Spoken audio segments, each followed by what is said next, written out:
नमस्कार मित्रों, एक बार फिर से स्वागत है आप सभी का।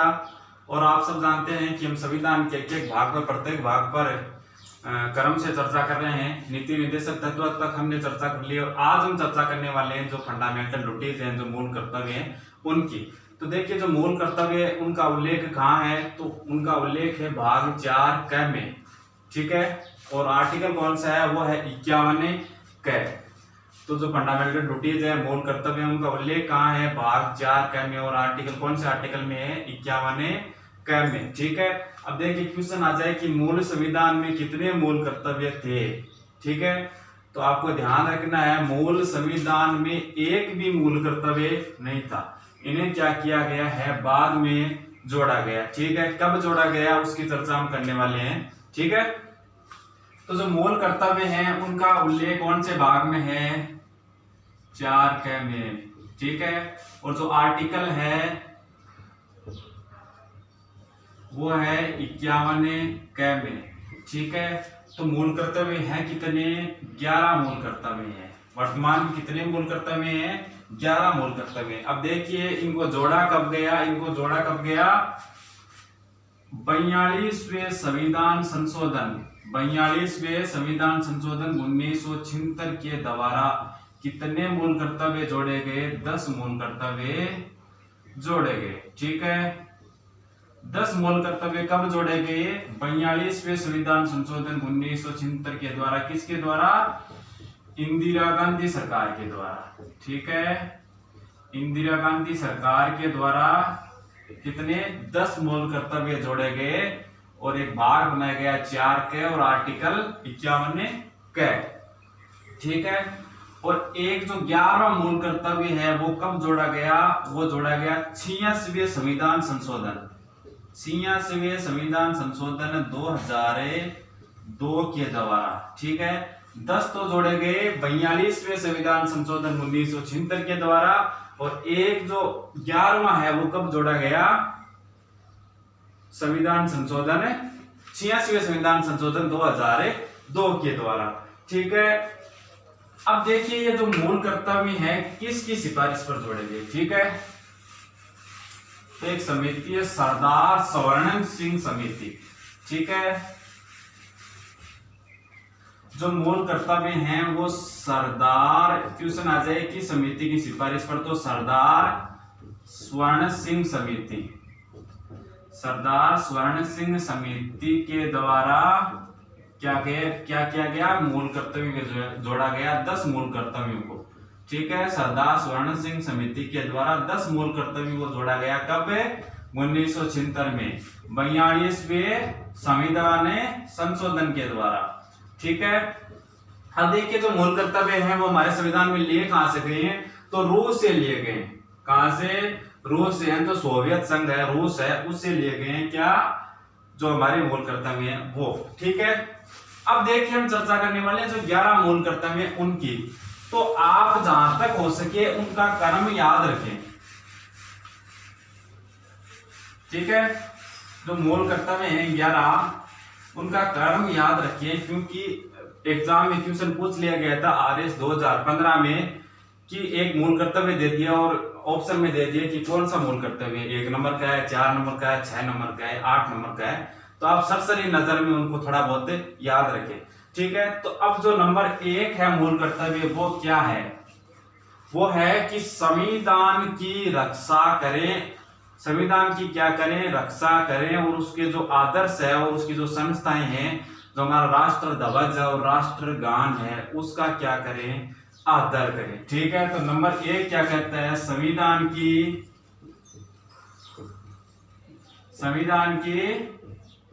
रक्षा करें।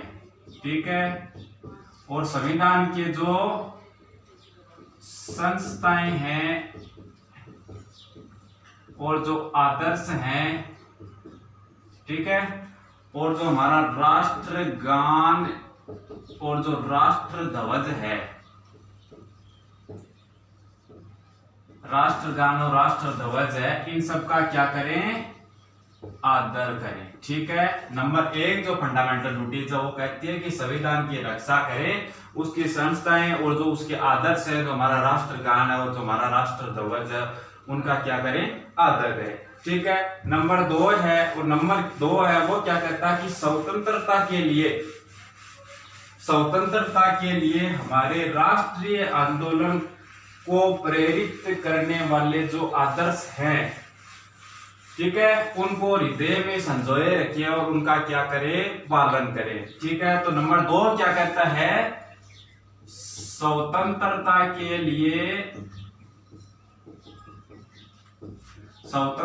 के लिए हमारे राष्ट्रीय आंदोलन को प्रेरित करने वाले आदर्शों को क्या करें, हृदय में क्या रखें, संजोए रखें और उनका क्या करें, पालन करें। ठीक है, तो नंबर 2 है वो क्या कहता है कि स्वतंत्रता के लिए यानी जो फ्रीडम के लिए जो राष्ट्रीय आंदोलन है उनकी भावना को क्या करें, हृदय में संजोए रखें और उनका क्या करें, पालन करें। ठीक है, नंबर 3 है वो क्या कहता है कि भारत की जो संप्रभुता है, अखंडता है और एकता है उसको क्या करें, बनाए रखें या उसकी क्या करें, रक्षा करें। जो भारत की संप्रभुता, एकता में अखंडता है उसकी क्या करें, रक्षा करें। नंबर 3 फंडामेंटल ड्यूटीज है वो ये कहते। देखिए आप इन सबको टुकड़ों में याद रखें। देखिए जैसे नंबर 1 और 2 को साथ में याद रखिए। अब नंबर 3 है वो क्या कहता है कि भारत की संप्रभुता, एकता एवं अखंडता की क्या करें, रक्षा करें। ठीक है, भारत की संप्रभुता, एकता एवं अखंडता की रक्षा करें, ये कौन कहता है, नंबर 3। अब इसके साथ में नंबर 4 को याद रखिए, आसानी से याद रह जाएगा। नंबर 4 है वो क्या है कि देश की रक्षा करें, देश की रक्षा करें एवं आह्वान किए जाने पर यानी बुलाने पर, आह्वान किए जाने पर राष्ट्र की क्या करें, सेवा करें। ठीक है, सेवा करें। देखिए नंबर 3 क्या कहता है कि भारत की संप्रभुता, एकता एवं अखंडता की रक्षा करें। और नंबर 4 है वो कहता है कि देश की रक्षा करें एवं आह्वान के यानी बुलाए जाने पर राष्ट्र की सेवा में क्या रहे, तत्पर रहे। ठीक है, तो आप इनको क्रम से याद रखने की कोशिश करें। नंबर 4 तक हो गया। नंबर 5 है, नंबर 5 क्या कहता है कि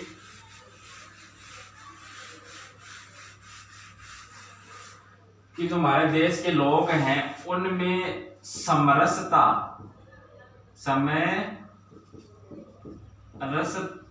व भ्रातृत्व यानी भाईचारे की भावना का क्या करें, विकास करें। यानी जो समरसता और भ्रातृत्व की भावना है उसका विकास करें और ऐसी प्रथाओं का त्याग करें। कौन सी प्रथाओं का, जो स्त्रियों के सम्मान के विरुद्ध हो, स्त्रियों के सम्मान के क्या हो, विरुद्ध हो, ऐसी प्रथाओं का क्या करें, त्याग करें। देखिए क्या कहता है कि समरसता व भ्रातृत्व की भावना का विकास करें। ठीक है, और जो स्त्रियों के सम्मान के विरुद्ध जो बातें हैं उनका क्या करें, जो प्रथाएं हैं उनका क्या करें, त्याग करें। ठीक है, नंबर 5। नंबर 6 क्या कहता है कि जो हमारी क्या है, सामाजिक संस्कृति की जो गौरवशाली परंपरा है, हमारी सामाजिक संस्कृति की गौरवशाली परंपरा को क्या करें, बढ़ाएं। ठीक है, नंबर 5 क्या कहता है, समरसता व जो भ्रातृत्व उसकी भावना का विकास करें और ऐसी प्रथाओं का त्याग करें जो स्त्रियों के सम्मान के क्या हो, विरुद्ध हो। और नंबर 6 कहता है हमारी सामाजिक संस्कृति है कि जो उसकी जो हमारी सामाजिक संस्कृति की जो गौरवशाली परंपरा है उसके महत्व को क्या किया जाए, बढ़ाया जाए। ठीक है, अब नंबर 7 है। नंबर 7 क्या कहता है कि पर्यावरण की रक्षा करें। देखिए पर्यावरण में क्या क्या जाता है, जैसे वन है, वन्य जीव है, झील है आदि, ये सब किस में आते हैं, पर्यावरण में आते हैं। ठीक है, तो नंबर 7 क्या कहता है कि पर्यावरण यानी जो एनवायरमेंट है, पर्यावरण की रक्षा करें। ठीक है, पर्यावरण की रक्षा करें और प्राणी मात्र के प्रति क्या रखें, दया का भाव रखें। प्राणी मात्र के प्रति किसका भाव रखें, दया का भाव रखें। ठीक है, नंबर 7 ये कहता है। नंबर 8 क्या कहता है कि वैज्ञानिक दृष्टिकोण, मानववाद, ज्ञानार्जन और सुधार की भावना का क्या करें, विकास करें। देखिए नंबर 8 क्या कहते हैं, वैज्ञानिक दृष्टिकोण, मानववाद, ज्ञानार्जन और सुधार की भावना का क्या करें, विकास करें। ठीक है,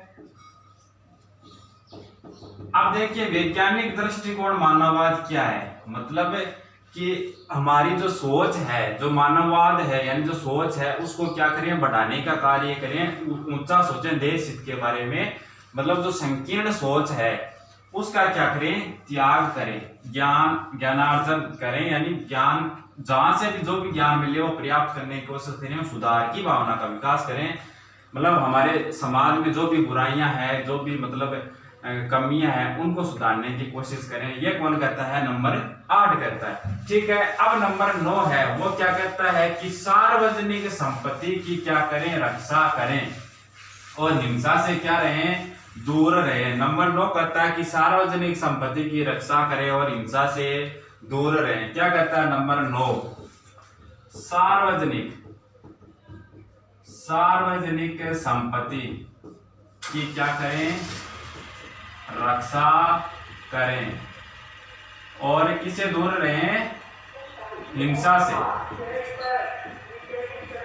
से दूर रहें। ठीक है, नंबर 9। अब नंबर 10 क्या कहता है, नंबर 10 कहता है कि व्यक्तिगत और सामूहिक जो गतिविधियां हैं, ठीक है, जो व्यक्तिगत और सामूहिक गतिविधियां हैं उनको उत्कर्ष की ओर बढ़ाने का क्या किया जाए, प्रयत्न किया जाए। नंबर 10 क्या कहता है कि जो व्यक्तिगत, चाहे व्यक्तिगत हो और जो सामूहिक हो, व्यक्तिगत और सामूहिक गतिविधियों के क्षेत्रों को, यानी जो सामूहिक और जो व्यक्तिगत गतिविधियों के जो भी क्षेत्र हैं, क्षेत्रों को उत्कर्ष यानी ऊपर की ओर बढ़ाने का, उत्कर्ष की ओर बढ़ाने का क्या करें, की ओर बढ़ाने का क्या करें, प्रयास करें।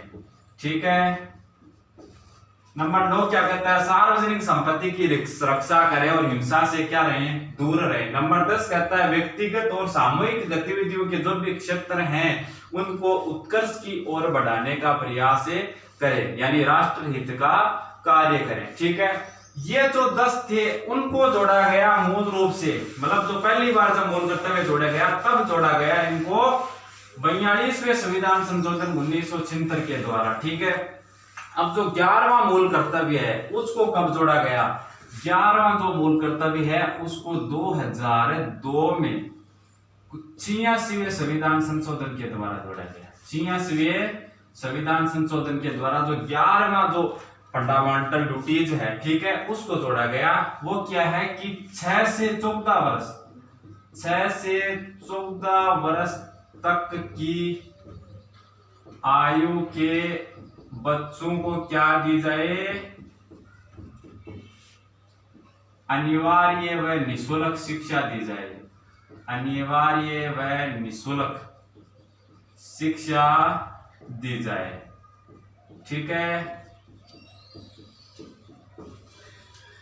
जो 11वां है वो क्या कहता है, 6 से 14 वर्ष की आयु के बच्चों को क्या दी जाए, अनिवार्य व निःशुल्क शिक्षा दी जाए। इसको कब जोड़ा गया, 2002 में 86वें संविधान संशोधन के द्वारा। और जो 10 मूल कर्तव्य जो हमने पहले पढ़े वो कब जोड़े गए, 1976 में 42वें संविधान संशोधन के द्वारा, इंदिरा गांधी सरकार के द्वारा उनको जोड़ा गया। किसकी सिफारिश पर, सरदार शरण सिंह समिति की सिफारिश पर। कहां से लिए गए हैं, तो रूस से लिए गए। ठीक है, मूल संविधान में कितने मूल कर्तव्य थे, तो मूल संविधान में एक भी मूल कर्तव्य नहीं था, इन्हें क्या किया गया है, बाद में जोड़ा गया। उल्लेख कहां है, भाग 4 क में, और आर्टिकल कौन सा है, 51 क। ठीक है, अब एक बात उठती है यहाँ पर कि जो हमारे मौलिक अधिकार हैं उनके विरुद्ध उनको हम चुनौती दे सकते हैं, जो नीति निर्देशक तत्व हैं उनको चुनौती हमें नहीं दे सकते। ठीक है, तो अब हम बात करते हैं जो मूल कर्तव्य हैं, या जो फंडामेंटल ड्यूटीज हैं उनको क्या न्यायालय में चुनौती दी जा सकती है। तो देखिए नाम से स्पष्ट हो रहा है, मूल कर्तव्य यानी भारत के जो नागरिक हैं उनका कर्तव्य है कि उनका पालन करें। तो उनको मूल कर्तव्य होने के नाते तो चुनौती नहीं दी जा सकती, लेकिन जैसे राष्ट्र ध्वज है, राष्ट्र ध्वज का पालन करें हमारा कर्तव्य है, लेकिन जो राष्ट्र ध्वज है उसका भी कानून है कि उसका मतलब अपमान होने पर क्या की जा सकती है, सजा दी जा सकती। तो मूल कर्तव्य के रूप में तो उसको चुनौती नहीं दी जा सकती, लेकिन उस विशेष संदर्भ में जो कानून बना हुआ है उसके हिसाब से उसको क्या दी जा सकती है, चुनौती दी जा सकती है। ठीक है, तो मित्रों आज हमने पढ़ा है जो मौलिक कर्तव्य हैं उनके बारे में। अगली क्लास में हमारा जो संविधान का भाग 5 है उस पर चर्चा करेंगे। ठीक है, धन्यवाद।